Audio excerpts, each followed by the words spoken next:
ce moment même où je te parle, voici une vidéo tag, ASMR tag, dans laquelle je vais répondre à 25 questions. Alors c'est le youtubeur ASMR Zeitgeist qui m'a tagué lui-même dans sa vidéo, puisque le principe c'est que chaque youtubeur tagué tag à son tour 5 youtubeurs. Merci ASMR Zeitgeist.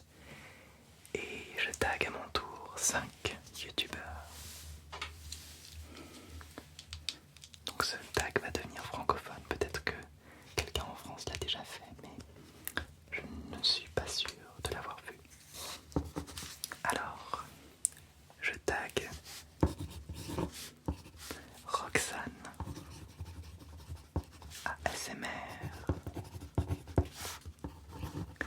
Ensuite, je tag Rendez-vous ASMR. Ensuite, je tag l'APC ASMR. Ensuite, je tag l'instant détente ASMR. Et ensuite, je vais taguer, ce sera le 5e youtubeur ou la 5e youtubeuse. J'hésite. Allez, on va taguer une fille gay ASMR. Je vous embrasse tous et j'espère que vous participerez à ce tag. Alors, cette vidéo va être peuplée de petits sons doux. Cela n'est pas parce que je réponds à 25 questions que je me priverai de faire des sons relaxants.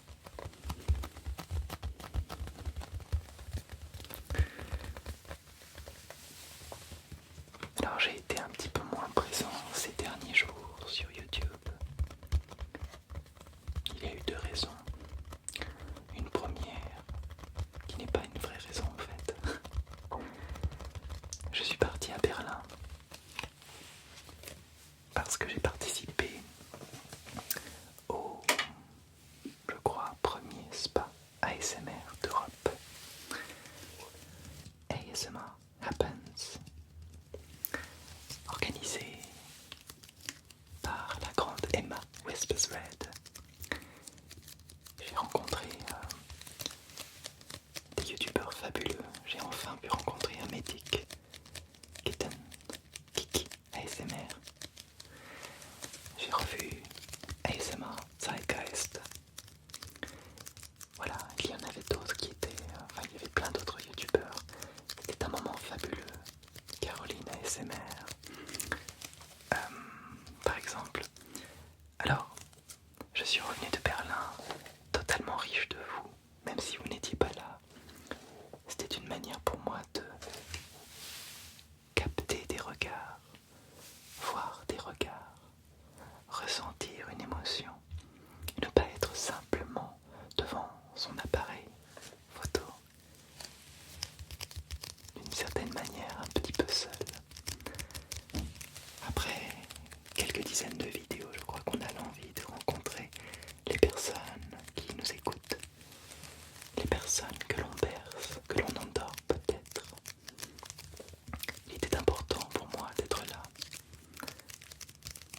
Et force fut de constater que l'ASMR Live fonctionne. Par exemple, j'ai proposé mon chuchotement, mais pas que, des véritables massages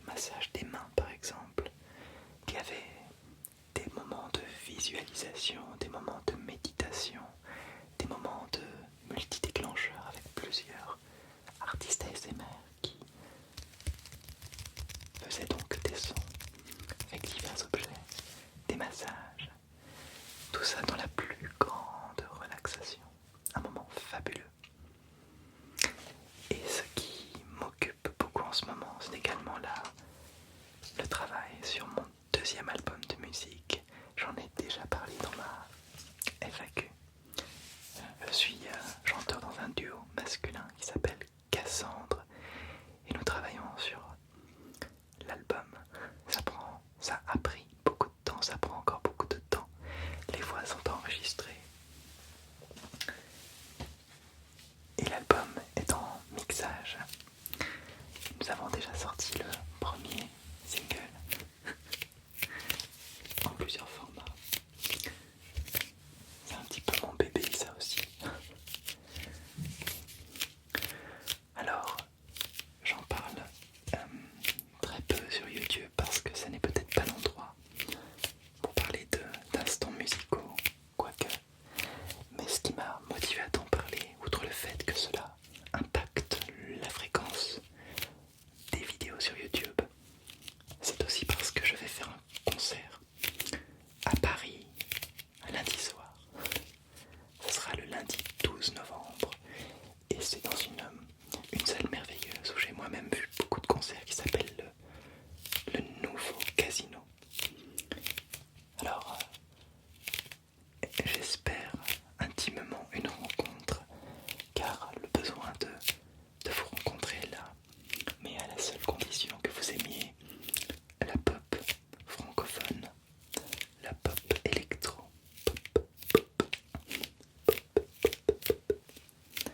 Voilà, donc le lundi 12 novembre, et il y a des répétitions, il y a beaucoup de travail et beaucoup de passion. On continue.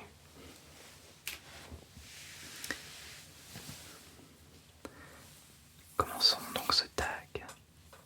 25 questions.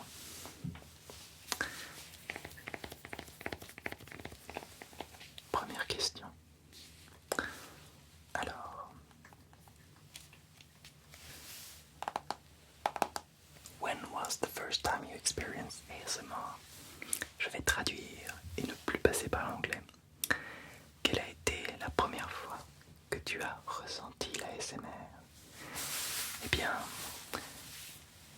c'est un souvenir d'enfant. J'étais tout petit, tout petit, tout petit. Et quand mes parents allaient faire les courses en grande surface, eh bien ils me laissaient chez le coiffeur, probablement pour être sûr de ne pas me perdre. Et je me souviens être bichonné par la coiffeuse, le shampoing d'abord, les ciseaux, tout cela était très très relaxant. Et mine de rien, l'ASMR continue d'être très relaxant. C'est là qu'on voit que c'est une sensation qui se ressent depuis tout petit. Deuxième question. Quand as-tu regardé une vidéo ASMR pour la première fois sur YouTube? Eh bien c'était, je crois, Maria Gentle Whispering, après avoir lu un article du blog Rue 89 en 2013. Nous sommes déjà en 2018, comme le temps passe vite. Quel est ton ASMR non intentionnel préféré? Et la question c'est quelle est ta vidéo d'ASMR non intentionnelle préférée? C'est une question intéressante parce que je regarde peu de vidéos d'ASMR non intentionnelles.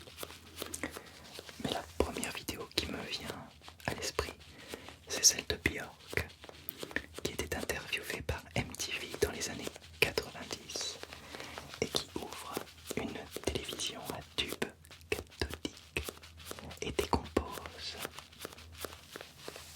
déconstruit,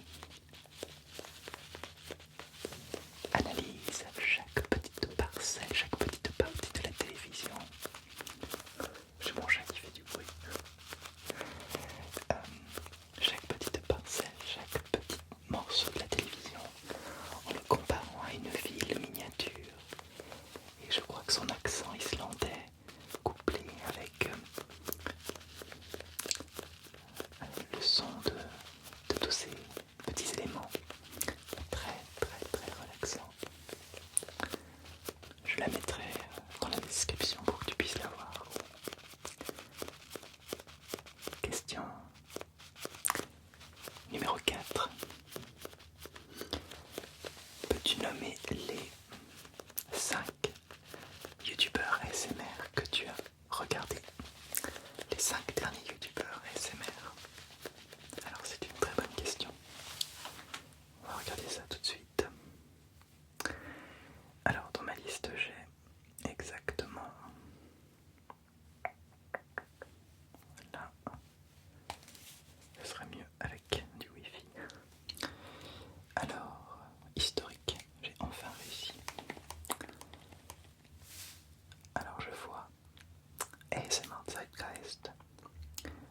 Jeremy ASMR. Alors, qui d'autre? Whispers Red ASMR. Dimitri ASMR. Et Olivia Kespe ASMR. Voilà, ce sont les 5 dernières personnes que j'ai regardées. On continue.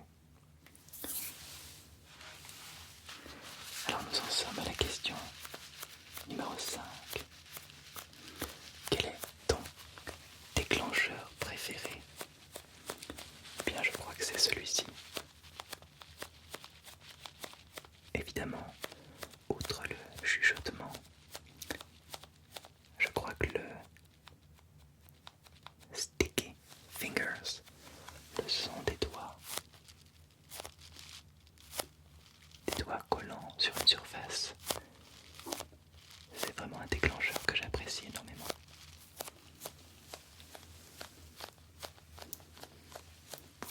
Très agréable. Très agréable. Question numéro 6.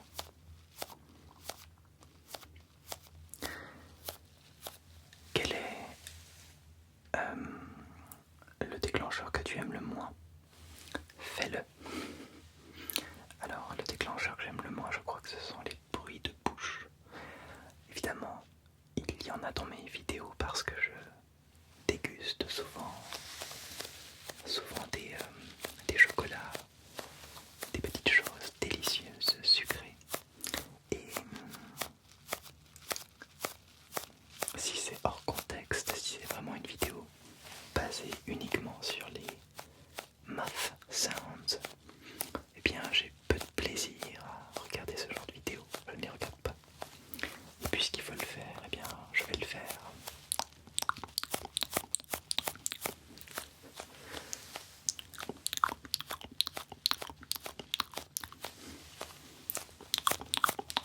C'est assez étrange.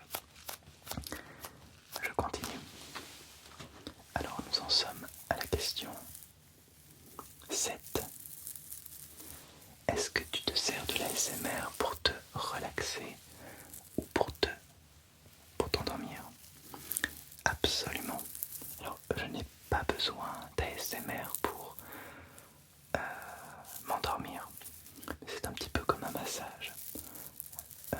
On n'a pas besoin d'être mal en point, d'avoir très mal au dos pour aller se faire masser.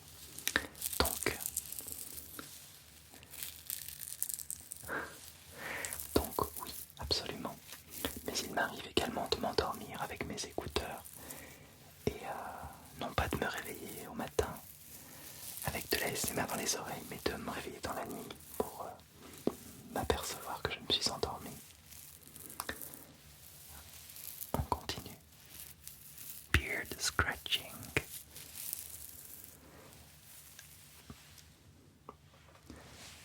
Alors, quelle est ta routine du soir au moment du coucher? My bedtime routine. Je crois que ma routine du soir, c'est... Alors, je ne sais pas, parce que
vidéo ASMR, par exemple comme celle-ci, j'ai mis à peu près 45 minutes avant de commencer la vidéo, d'appuyer sur play, enfin sur record.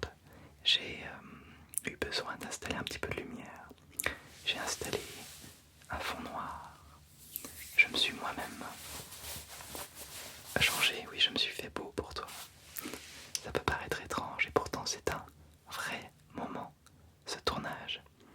Chaque tournage est un moment, une intention. C'est exactement ça, une intention vers toi. Alors, j'essaye de me rendre présentable. Il y a ensuite le tournage. Il y a parfois des pauses quand il y a des petits problèmes. Un chat qui passe à côté de la caméra. Un chat qui fait sa toilette, ça s'entend. Un voisin qui piétine trop fort. Une voiture qui klaxonne. Un piéton qui crie dans la rue. Tout ça fait qu'il est effectivement compliqué de tourner une vidéo. Mais cela ne m'empêche pas d'en faire. Donc, ça prend, pour 30 minutes, ça peut prendre entre 1 heure et demie. Ok, je continue. Question numéro 12. Est-ce que tu as déjà ressenti des frissons, des tingles en regardant une de tes vidéos? Eh bien, honnêtement, je ne ressens aucune sensation ASMR quand je regarde mes vidéos. La raison, je pense, en est simple, c'est qu'il faut vraiment observer quelqu'un d'autre pour ressentir l'ASMR. C'est notamment le cas avec mon chuchotement. Et puis, les seules fois où j'ai pu trouver une vidéo de moi relaxante, une de mes vidéos, c'était des sons répétés, du tapping, des choses finalement qui, sans regarder l'image, auraient pu être faites par d'autres personnes. Mais ça ne marche pas vraiment, mes propres vidéos sur mon esprit. Je préfère les vidéos des autres. Question numéro 13. Justement, do you watch? Est-ce que tu regardes tes propres vidéos? Je ne les regarde pas pour me détendre.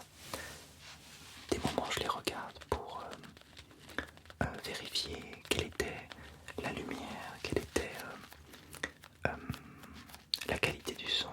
C'est plus à titre de vérification, mais pas vraiment pour se détendre, pas du tout même. Par curiosité aussi parfois. J'oublie les thèmes que j'aborde, j'oublie parfois quelques petites choses que je raconte, alors je redécouvre, mais c'est extrêmement rare. Une fois que la vidéo est sur internet, eh bien, elle vit toute seule. Question numéro 14. Quel logiciel utilises-tu pour éditer tes vidéos? Eh bien, j'utilise pour le son Logic Pro, parce qu'il y a l'édition du son. Et pour la vidéo, j'utilise Final Cut Pro. À quel moment de la journée filmes-tu ou tournes-tu tes vidéos ASMR? Eh bien, il est actuellement minuit 30, donc je tourne entre au plus tôt 23h30, 23h40 et au plus tard 2h30, 3h du matin. C'est quand même plutôt rare, mais ça peut parfois être très tard. Alors c'est un petit peu problématique pour avoir l'air d'avoir une bonne mine, parce que c'est toujours le soir, c'est toujours après une bonne journée. Mais voilà, on fait ce qu'on peut. Ensuite, question numéro 15. Pardon, numéro 16. Quelle est, parmi les vidéos que tu as faites, ta préférée? Waouh, vu que je ne les regarde pas, je ne suis pas sûr d'avoir de vidéo préférée. Peut-être ma vidéo foire aux questions, ma FAQ, qui j'ai vu est presque à 2 millions de vues. C'est la vidéo où je me confie, c'est la vidéo où je colorie mon monument préféré.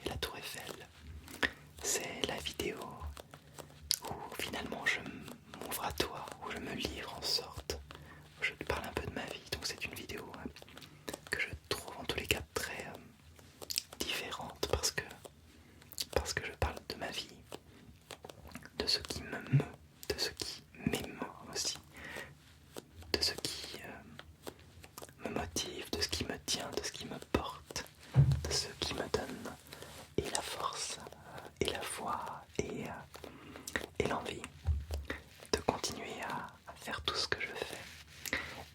Et puis il y a peut-être aussi les roleplays que j'aime parfois regarder. Roleplay Serpentard, par exemple. Des roleplays très médicaux avec des flacons. Mon roleplay parfum, je le trouve très sympa aussi. J'ai eu beaucoup de plaisir à le faire. Je crée ton parfum, ça s'appelait comme ça. Question numéro 17. Est-ce qu'une de tes vidéos a eu une réaction négative de la part de ton audience? J'essaye de réfléchir pendant qu'un avion est en train de passer. Voilà, l'avion est passé. Alors je ne pense pas avoir fait de vidéo qui était mal perçue.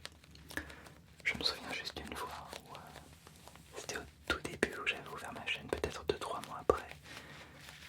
J'ai publié une vidéo en ayant totalement oublié une partie que j'aurais dû enlever où j'éternue. Et j'ai reçu des commentaires me disant à tes souhaits. Je me demandais ce dont il était question. En fait, j'avais laissé un éternuement en plein milieu, et même ça n'avait pas forcément été mal perçu. C'était plutôt vécu comme drôle par les auditeurs. Alors, question numéro 18. Quelles sont les vidéos qui n'ont pas reçu l'amour qu'elles méritaient? J'ai envie de dire, il y a des vidéos que j'aimerais savoir peut-être plus populaires, qui sont des vidéos moins basées sur le son et peut-être plus sur le visuel. Je pense aux vidéos que j'ai faites sur la danse urbaine ou encore plus récemment sur le travail de molécules. Mais en même temps, je suis totalement conscient que ce sont des vidéos beaucoup plus travaillées, peut-être moins apaisantes pour l'esprit parce que plus riches, peut-être moins exclusivement ASMR. J'ai mon chat qui est en train de passer derrière le fond noir, c'est très drôle.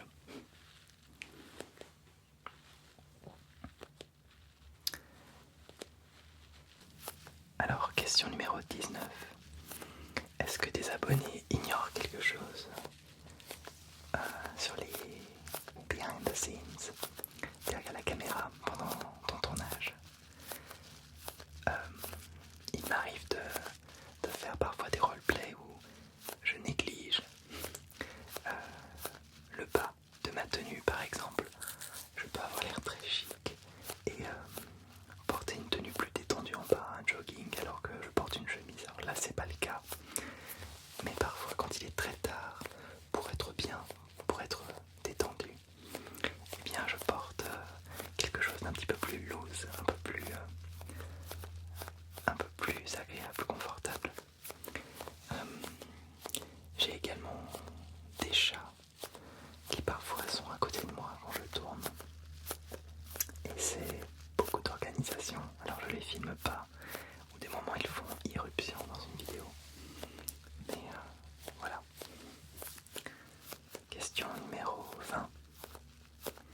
Quelle est la demande la plus absurde que tu as eue de la part d'un abonné? La demande la plus absurde. De l'épouser. Non, je pense que c'était de l'humour. Une demande absurde, c'était peut-être de faire une vidéo ASMR dans un contexte complètement fou. On m'a demandé de jouer avec mes pieds devant la caméra.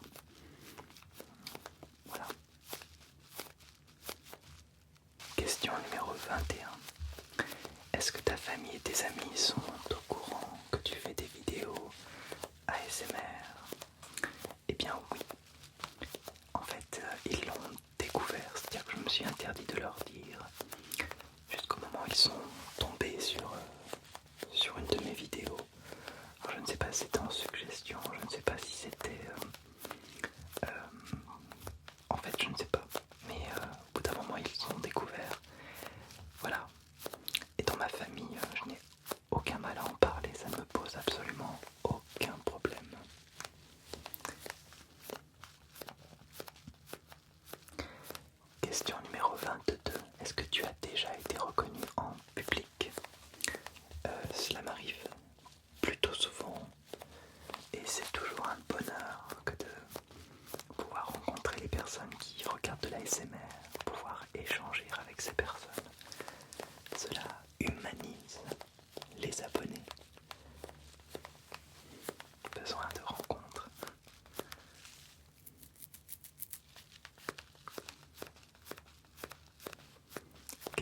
numéro 23. Quelles sont tes inspirations pour tes vidéos ASMR? Eh bien, je crois que je m'inspire de ce que je regarde dans un premier temps. J'aime regarder et j'aime parfois les idées des autres. Ça me plaît plutôt. Et puis, parfois aussi, j'imagine des choses. Les idées me viennent en regardant un film, dans une boutique. Quand je fais du shopping, je me dis tiens, tel objet peut être intéressant pour ta vidéo. J'ai d'ailleurs quelques boutiques à Paris que j'appelle mes boutiques ASMR.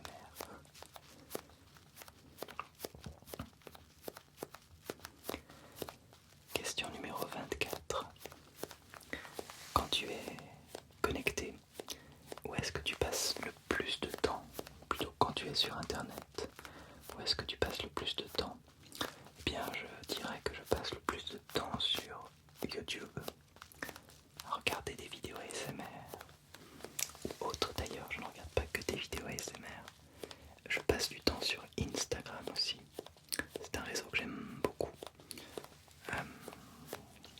S'exprimer par l'image, par la photo, peut avoir un côté, on va dire, très narcissique, et en même temps fait l'économie de tous les mots que l'on pourrait utiliser pour rendre compte d'un instant. Ce n'est évidemment pas l'image de la vie de quelqu'un, mais ce sont des instants, des petits instants captés, une émotion, le plaisir aussi de la photo. Question numéro 25. Dernière question. Quel serait le conseil que tu donnerais à quelqu'un qui veut se lancer dans la l'ASMR? Eh bien, je lui dirais d'avoir une identité sans pour autant être en désaccord avec ce qu'il est ou ce qu'elle est. Je me poserai également la question de ce que je pourrais apporter de plus à ce qui se fait déjà sur YouTube, puisque les vidéos ASMR sont légion sur YouTube. Et je lui dirais de faire des vidéos YouTube à condition qu'il en ait réellement l'envie, que cela ne soit pas, comment dirais-je, quelque chose de complètement léger, quelque chose de complètement éphémère, puisque quand les abonnés viennent, je pense qu'ils ont ce plaisir de retrouver régulièrement le youtubeur ou la youtubeuse qu'ils apprécient. Cette vidéo touche à sa fin.